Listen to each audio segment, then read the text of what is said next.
بسم اللہ الرحمن الرحیم. ڈیئر اسٹوڈنٹس، السلام علیکم.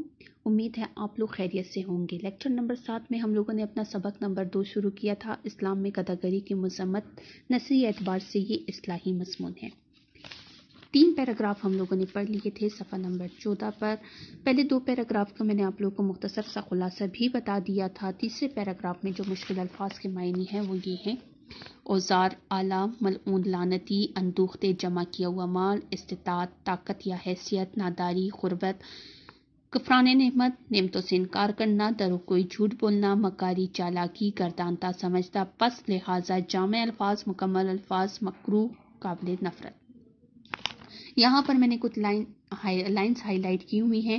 یہ آپ لوگوں کے پاس امپورٹنٹ MCQs کے طور پر آ سکتے ہیں. یہ دیکھیں آپ لوگ صفحہ نمبر 14 پہ: جو سائل خدا کو صرف بھیک مانگنے کا ایک ڈیش جانتا ہے ایک اوزار، جس نے اللہ کے نام پر سوال کیا وہ ڈیش ہے، وہ ملعون ہے.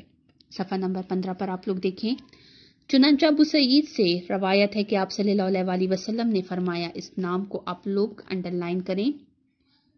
حضرت عمر رضی اللہ عنہ نے عرض کیا. اس نام کو آپ لوگ انڈر لائن کریں. کوئی بھی آپ لوگوں کے پاس آپشن کے طور پر آ سکتا ہے. کیا کیا جائے، لوگ تو مانتے نہیں اور خدا تعالیٰ رد سوال کو مجھ سے پسند نہیں کرتا. اس لائن کو آپ لوگ انڈر لائن کریں. پیراگراف نمبر 4 کی طرف آتے ہیں. اس باب میں ایک حدیث مشکوہ میں ہے. مشکوہ کے معنی ہے چراغ دان. یہ حدیث کی ایک کتاب ہے. یہاں پر آپ لوگ دیکھیں،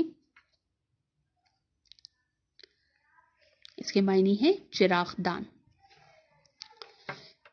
کہ انصار میں ایک شخص آپ صلی اللہ علیہ وسلم کی خدمت میں کچھ مانگنے کے لیے حاضر ہوا. آپ صلی اللہ علیہ وسلم نے پوچھا، کیا تیرے گھر میں کچھ بھی نہیں؟ اس نے عرض کیا، کیوں نہیں؟ ایک موٹی سی کمبلی ہے اور اسے کچھ اوڑھتا ہوں اپنے اوپر لیتا ہوں، کچھ بچھاتا ہوں اپنے نیچے لیتا ہوں، اور ایک پیالہ ہے جس میں پانی پیتا ہوں. یہاں پر ایک حدیث ہے، کہتے ہیں حضور صلی اللہ علیہ وسلم کے پاس ایک شخص حاضر ہوا کہ مجھے کچھ دے دیں. تو حضور صلی اللہ علیہ وسلم نے اسے کہا، کیا تمہارے گھر پاس کچھ بھی نہیں ہے؟ اس نے کہا، کیوں نہیں ہے، میرے پاس 2 چیزیں ہیں، ایک کمبلی ہے اور ایک جو ہے وہ پیالہ ہے. کمبل جو ہے وہ میں آدھا اوپر لے لیتا ہوں، آدھا نیچے لے لیتا ہوں، اور پیالے میں پانی پی لیتا ہوں. آپ صلی اللہ علیہ وسلم نے فرمایا، دونوں کو میرے پاس لیا، یہ دونوں چیزیں لے کر میرے پاس آ جاؤ. وہ دونوں چیزیں لے کر حاضر ہوا. آپ صلی اللہ علیہ وسلم نے ان کو ہاتھ میں لے کر لوگوں سے فرمایا، ان کو کون خریدتا ہے؟ ایک شخص بولا، میں 1 درہم کو خریدتا ہوں. اس لائن کو انڈر لائن کرے. پہلے شخص نے کہا کہ میں 1 درہم پہ خریدتا ہوں. پھر آپ صلی اللہ علیہ وسلم نے 2 یا 3 بار فرمایا، کوئی 1 درہم سے زیادہ دے سکتا ہے؟ ایک شخص نے کہا، میں 2 درہم دیتا ہوں. اس لائن کو انڈر لائن کریں. 2 درہم پہ وہ 2 چیزیں بک گئی تھی. آپ صلی اللہ علیہ وسلم نے کمبلی اور پیالہ اسے دیکھ کر 2 درہم لے لیا اور اس انصاری سے فرمایا کہ 1 درہم کا تو کھانا لے جا کر اپنے گھر میں پہنچا اور 2 درہم کی کلہاڑی خرید کر میرے پاس لا. کلہاڑی جس سے لکڑیاں کاٹی جاتی ہیں اس کو کہا جاتا ہے. 1 درہم کا حضور صلی اللہ علیہ وسلم نے اسے کہا کہ جاؤ گھر کھانا لے کر جاؤ اور دوسری کی کلہاڑی خریدو اور میرے پاس لے آؤ. وہ کلہاڑی خرید کر لایا. آپ صلی اللہ علیہ وسلم نے اپنے دست مبارک ہاتھ مبارک سے ایک لکڑی کا دستہ اس میں ٹھونک دیا. لکڑی کا دستہ کہتے ہیں لکڑی کا کوئی ٹکڑا، ہینڈل جسے ہم کہتے ہیں پکڑنے کے لیے، اور فرمایا، جا لکڑیاں کاٹ اور بیچ، اب میں تجھ کو 15 دن تک نہ دیکھوں. اس لائن کو انڈر لائن کریں کہ اس شخص سے حضور صلی اللہ علیہ وسلم نے کہا کہ یہ کلہاڑی لے لو، اب جاؤ لکڑیاں خریدو اور 15 دن تک میں تمہیں نہ دیکھوں، 15 دن بعد میرے پاس تم آنا. وہ شخص چلا گیا اور لکڑیاں کاٹ کاٹ کر بیچنے لگا. 15 دن کے بعد جب حضرت صلی اللہ علیہ وسلم کی خدمت میں دوبارہ حاضر ہوا تو اس کے پاس 10 درہم جمع ہو گئے تھے. یعنی 15 دن میں اس نے 10 درہم جمع کر لیے تھے. اس لائن کو انڈر لائن کریں. 15 دن بعد اس کے پاس 10 درہم موجود تھے. اس نے ان میں سے کچھ کا تو کپڑا خریدا اور کچھ سے کھانے کا سامان مول لیا خرید لیا. آپ صلی اللہ علیہ وسلم نے فرمایا، یہ تیرے لیے اس سے بہتر ہے کہ جب تو قیامت کے دن آئے تو تیرے چہرے پر بھیک مانگنے کا داغ ہو. اس کے پاس جو 10 درہم تھے، آدھے کا اس نے کھانے پینے کا سامان خرید لیا تھا اور آدھے کا کپڑا خرید لیا تھا. اس نے تجارت شروع کر دی تھی, کپڑے کا کاروبار شروع کر لیا تھا. حضور صلی اللہ علیہ وسلم نے اس سے فرمایا کہ یہ تمہارے لیے بہتر ہے کہ جب تم قیامت کے دن آؤ اور تمہارے چہرے پر بھیک مانگنے کا نشان ہو, یہ محنت تمہارے لیے دنیا میں بہتر ہے آخرت کی رسوائی سے. دیکھ, سوال کرنا صرف اس شخص کو حلال ہے. اب یہاں پر حضور صلی اللہ علیہ وسلم اسی شخص سے مخاطب ہے کہ سوال کرنا کس شخص کے لیے جائز ہے, کون بھیک مانگ سکتا ہے. جو سخت محتاج ہو, جو سخت ضرورت مند ہو, یا جس کے ذمہ بھاری تاوان ہو, جس کے ذمہ کوئی نقصان ہو, جس سے کسی کا نقصان پورا کرنا ہو, یا جس کی گردن پر خون بہا ہو. خون بہا وہ نقد رقم جو مقتول کے وارث نے خون کے بدلے میں لینا ہوتا ہے. یعنی اگر کسی کا قتل ہو گیا یا کسی سے قتل کر دیا تو جو مقتول کے وارث ہوتے ہیں وہ کچھ رقم بتا دیتے ہیں کہ ہمیں یہ رقم دے دو. تو اگر اس بندے کے پاس نہیں ہے تو پھر وہ رقم پوری کرنے کے لیے جو ہے وہ بھیک مانگے گا اور وہ مقتولین کے وارث کو وہ رقم دیں گے. ٹھیک ہے, یعنی یہ قصاص ہے, دیت, جو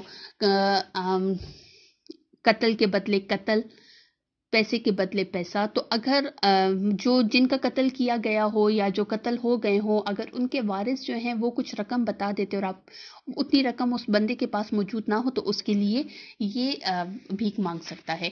یہاں پر آپ لوگ کے پاس ایک کوشچن آتا ہے کہ سوال کرنا کس شخص کے لیے جائز ہے. تو یہاں پر آپ لوگ دیکھیں, سوال کرنا صرف اس شخص کو حلال ہے جو سخت محتاج ہو, جس کے ذمہ بھاری تاوان ہو, یا جس کے گردن پر خون بہا ہو. 3 یہ پوائنٹس اس میں لکھنے آپ لوگ کے لیے امپورٹنٹ ہے. اس کا آنسر اس طرح ہوگا کہ سوال کرنا اس شخص کے لیے جائز ہے جو سخت محتاج ہو, سخت ضرورت مند ہو, جس کے ذمہ بھاری تاوان ہو, یا جس کے ذمہ خون بہا ہو, جس کے گردن پر خون بہا ہو. تو یہاں پر آپ لوگ یہ کوشچن اپنے پاس نوٹ کر لیں. اپنے نیکسٹ پیرا کی طرف آتے ہیں. اس حدیث سے صاف معلوم ہوتا ہے کہ جہاں تک ممکن ہو سائل کو سوال کرنے سے روکا جائے اور سوال کرنے کی برائی اور محنت و مشقت کی خوبی اس کے ذہن نشین کی جائے. کہتے ہیں جہاں تک ممکن ہو ان سوال کرنے والوں کو سوال کی برائی کے بارے میں بتائیں کہ کیا اس کے نقصانات ہیں, کیا اس سے آپ لوگوں کو دنیا میں بھی بےزتی ملے گی, آخرت میں بھی, آخرت میں اس کا عذاب کتنا ملے گا, اور اس کے علاوہ محنت و مشقت کے بارے میں بتائیں کہ اس میں کتنے آپ لوگوں کو دنیا اور آخرت میں عزت ملے گی. ذہن نشین کرانا, ذہن میں بٹھا دینا.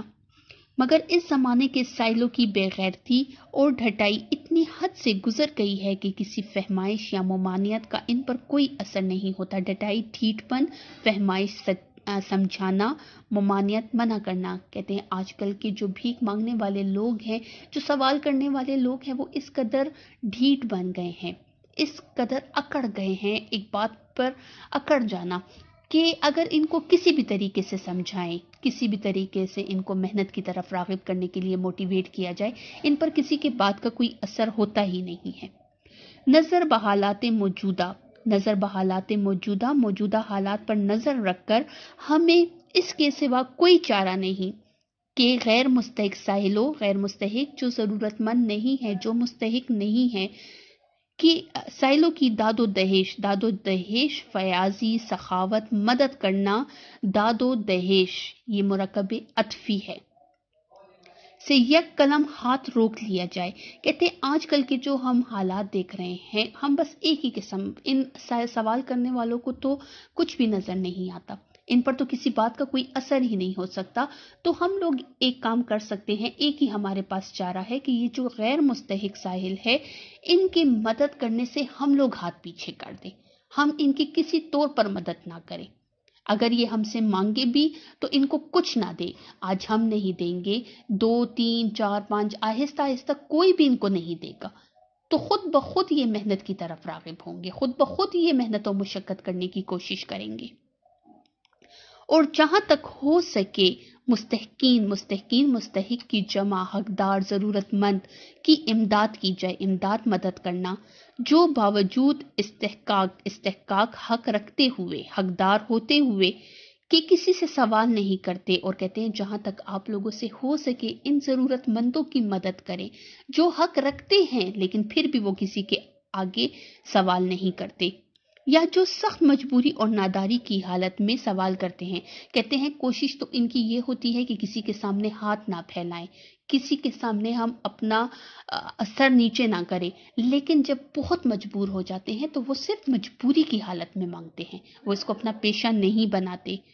غیر مستحق سائلوں کے ساتھ کوئی سلوک اور کوئی بھلائی اس سے بڑھ کر نہیں ہو سکتی کہ ان کو اس بے غیرتی اور بے شرمی کے پیشے سے باز رکھا جائے، باز رکھنا روکا جائے۔ کہتے ہیں یہ جو غیر مستحق سائل ہیں، ہم ان کی صرف ایک ہی طریقے سے ہم ان کے ساتھ یہ بھلائی کر سکتے ہیں کہ ہم کسی طور پر ان کی مدد نہ کریں۔ یہ کوئی گناہ نہیں ہے کہ ہم اگر ان کی مدد نہیں کریں گے تو ہم کہیں گے ہم گناہ گار ہو رہے ہیں، اس میں کوئی بھی گناہ نہیں ہے، یہ ان کے لیے بھلائی ہے، یہ ان کے ساتھ بہتری ہے۔ اس پیراگراف میں جو مشکل الفاظ کے معنی ہیں وہ یہ ہیں: ذہن نشین، ذہن میں بٹھانا، ڈھٹائی ڈھیٹ پن، فہمائش سمجھانا، ہدایت نصیحت، ممانعت منع کرنا، داد و دہیش فیاضی سخاوت استحقاق حقدار۔ یہاں پر اس پیراگراف میں جو مرکبات استعمال ہوئے ہیں وہ ہیں داد و دہیش، مرکب عطفی، رد سوال، مرکب اضافی، محنت و مشقت، مرکب عطفی۔ 2 پیراگراف ہم لوگوں نے پڑھ لیے ہیں، ان کا میں آپ لوگوں کو مختصر سا خلاصہ بتا دیتی ہوں۔ پہلے پیراگراف میں حدیث میں پڑھا ہے کہ حضور صلی اللہ علیہ وسلم کے پاس ایک انصاری آئے اور انہوں نے کہا کہ میرے پاس کچھ بھی نہیں ہے، تو وہ سوال کرنے آئے حضور صلی اللہ علیہ وسلم نے اسے کہا تمہارے گھر پہ کچھ نہیں ہے؟ اس نے کہا کہ میرے پاس 2 چیزیں موجود ہیں۔ حضور صلی اللہ علیہ وسلم نے وہ دونوں چیزیں منگوائی اور کہا، لوگوں سے کہا کہ اس کو کون خریدتا ہے؟ پہلے شخص نے کہا میں 1 درہم پہ خریدتا ہوں، دوسرے شخص نے کہا میں 2 درہم پہ خریدتا ہوں۔ حضور صلی اللہ علیہ وسلم نے وہ اس کو دے دیے۔ اس کے بعد حضور صلی اللہ علیہ وسلم نے اسے کہا کہ 1 درہم پہ جاؤ اپنے گھر کے لیے سامان لے جاؤ اور 1 درہم پہ کلہاڑی خریدو اور میرے پاس آؤ۔ وہ شخص کلہاڑی لے کر حضور صلی اللہ علیہ وسلم کے پاس آیا۔ حضور صلی اللہ علیہ وسلم نے کہا کہ اب جاؤ اور اس سے لکڑیاں کاٹو، وہ اور پھر 15 دن کے بعد میرے پاس آنا۔ حضور صلی اللہ علیہ وسلم کے پاس جب وہ بندہ 15 دن بعد آیا تو اس کے پاس 10 درہم موجود تھے۔ تو اس نے جو تھا پھر اس سے جو تھا کپڑا خریدا اور گھر کے لیے سامان خریدا۔ اس طرح وہ محنت و مشقت کی طرف راغب ہو گیا۔ پھر یہاں پر بتایا گیا ہے کہ کس شخص پر جو ہے وہ بھیک مانگنا جائز ہے، تو وہ 3 لوگوں پر بھیک مانگنا جائز ہے: جو محتاج ہو، جس کے ذمہ بھاری تاوان ہو، یا جس کی گردن پر خون بہا ہو۔ تیسرے پیراگراف میں یہاں پر ہمیں اگلے پیراگراف میں بتایا گیا ہے کہ اس حدیث سے معلوم ہوتا ہے کہ آج کل کے جو سائل ہیں وہ تو اس حد تک بے غیرت اور ڈھیٹ بن چکے ہیں کہ ان پر کسی بات کا کوئی اثر نہیں ہوتا۔ ہمارا فرض بنتا ہے کہ ہم ایسے لوگوں کی مدد نہ کریں، ہم ایسے لوگوں کو ڈھونڈیں کہ جو تو مجبوری میں ہے، جن کو تو ضرورت ہے لیکن وہ کسی کے سامنے ہاتھ نہیں پھیلاتے، ہم ایسے لوگوں کو معلوم کریں اور ان لوگوں کی مدد نہ کریں، کیونکہ ان کو کچھ دینا جو ہے یہ نیکی نہیں بلکہ گناہ ہے۔